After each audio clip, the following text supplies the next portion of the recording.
Anyone heard of the Higgs boson particle? Anyone know what it's all about and really what it means? No, nor do I. So don't worry, I'm not going to talk about it. I think science has a tendency to be over-impressed with itself. That is very important, and I'm very pleased. And all that money and the time, I have no idea really what it's all about. Science doesn't have to be that complicated. The chap I'm most impressed with is an American who had a shed like mine, who thought he'd save the world, he'd do something impressive. He came up with something that I think is more impressive than the Higgs boson particle. I'm partly in the minority. I made this. He designed this. Unlike most things, I can make this in my shed. Unlike most people's designs in engineering and science, this saves lives every day. It also saves the environment. Saving lives saves the environment, and you can make it out of old tins. I think that's pretty impressive. Did you know over half the population of the world still cook on an open fire? No one in England, apart from your barbecue. Not many people in Europe. Lots of people in Africa. Quite a few in Asia. Some in South America. Lots of people cook on an open fire.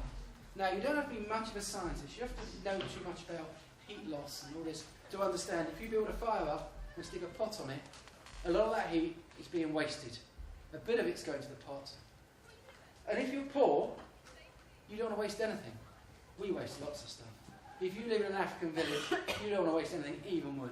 If you can burn that wood more efficiently, you can get more of the heat onto the bottom of the pan, you're going to save wood. That's going to be good for your family. You're going to be able to cook more. Also, it's good for the environment if you're burning less wood.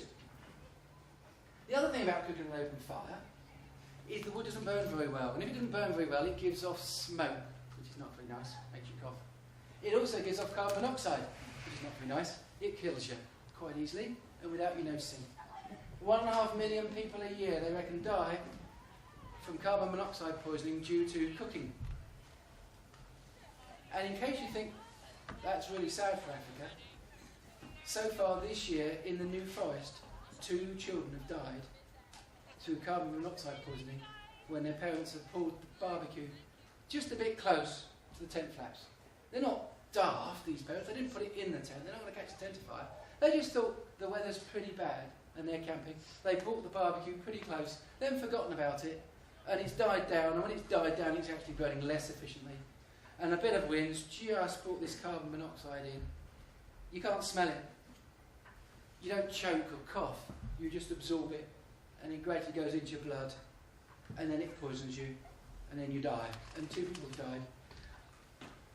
A way to stop carbon monoxide is to burn fuel more efficiently. The more efficient you burn it, the hotter you burn it. If you have a technical thing called a flue, hole, chimney, the fire and the smoke come up through the same bit. The smoke and the fumes then combust. They burn in the flue. So you get less carbon monoxide.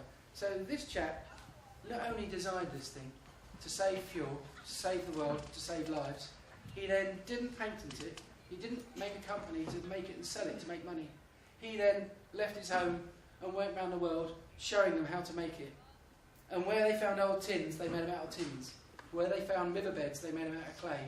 They reckon there's coming up for 500,000 of these in the world now. And this chap's been selling them, selling the idea for about 30 years. I think he deserves a medal. He saved lots of lives. A bit of science for you. He came up with this brilliant idea. Burn the wood in there. The air gets sucked in, comes out there, burns efficiently. A good way to make it more efficient is to keep the heat in. You don't want the heat to come out. You don't even want this to get hot if you can. If you can keep this cold. So, between the big tin and the little tin, you want some insulation.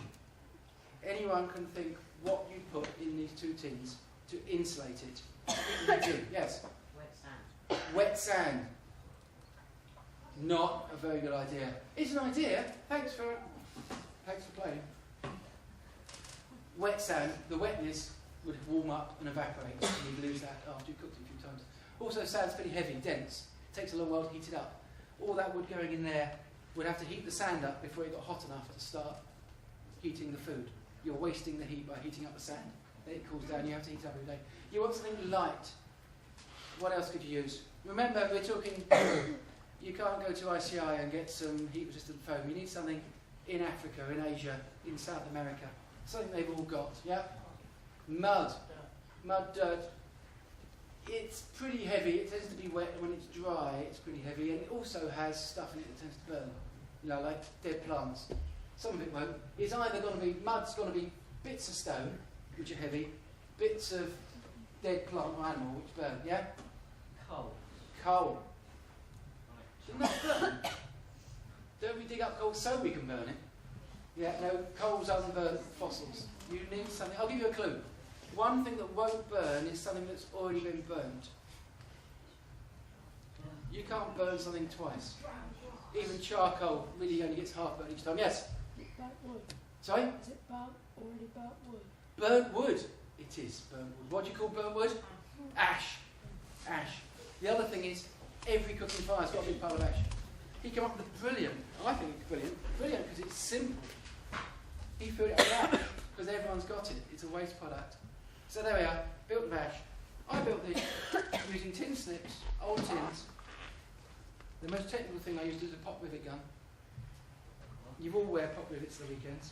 Every pair of jeans has pop rivets on it. They're not that technical. You see them all over the place. So, I'm just suggesting that science doesn't have to be very technical.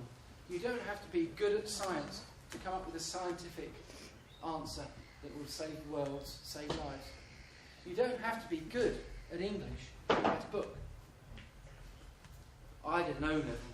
You don't do O levels anymore, but I'm sure your parents all told you how many O levels they got. It took me 5 goes to get my English O level because I'm not very good at English. I'm not good at spelling. And I've come to the conclusion, because I thought, like everyone, that people who love English write books. But I think people who love English become English teachers. People who love English do things with English. People who sit down and love English, try to write a book, have nothing to write about. You need a passion. So I think it's people who are passionate about a subject write a book.